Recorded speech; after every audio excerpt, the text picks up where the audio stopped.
as a little girl, my family and I lived mostly in camp. And at camp, just one language was spoken, which was our native language. And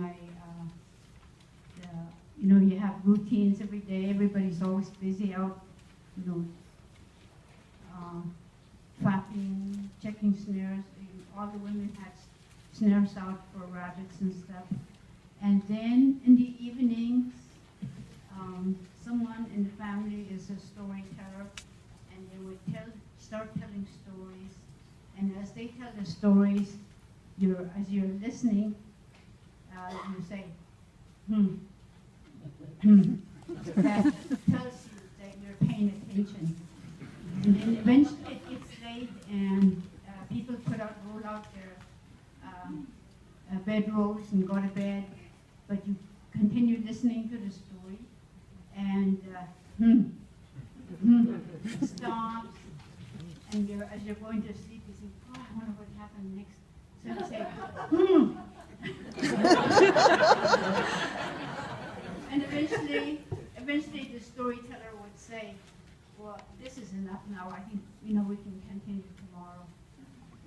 And then, as I grew up, and we lived in a small village. First it was cut off. That's the old village. Oh, that was the old village. And there was people from outside start coming in, and families start getting sick. The people that came from outside brought illnesses with them. They brought sickness, and a lot of families had TBs. They would I remember as a little girl, people were getting sick, and every now and then they wouldn't let the children go to funerals, but we know that people were dying. And in my family alone,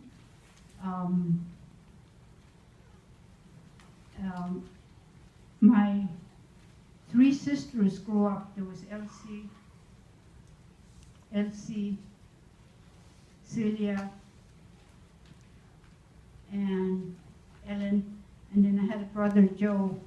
They all grew up, and they all died as young adults from TB.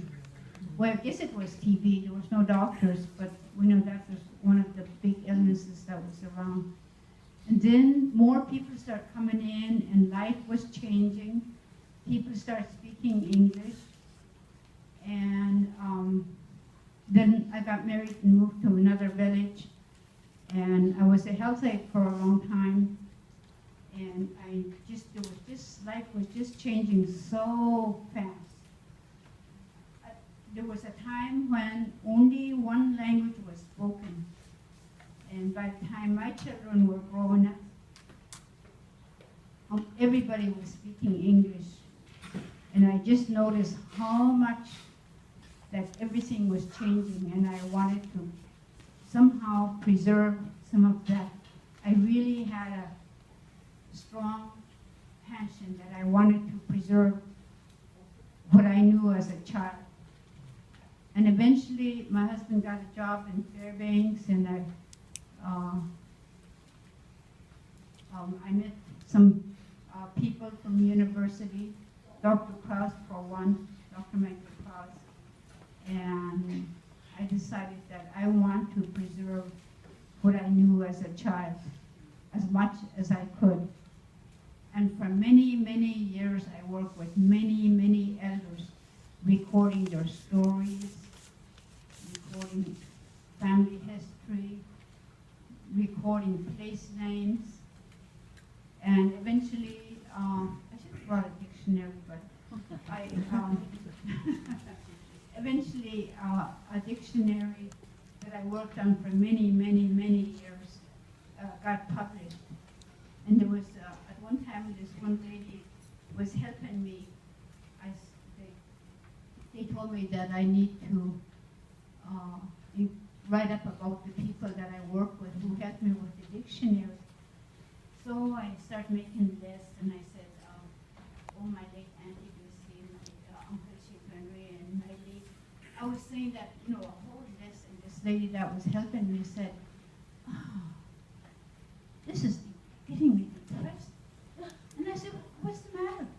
And she said, all these people you mentioned that you work with, so many of them are gone. But it took me, you know, it was over 20 years that I worked with all these people. And, you know, for me, that was, you know, that's the way life is. You know, people get old and die. And so I worked as hard as I could to record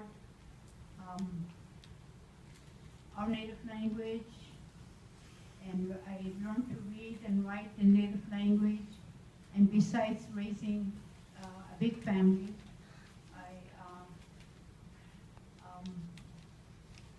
and today still active, although not as much as I used to. And I would just like to, like my family and friends to stand up with their hair.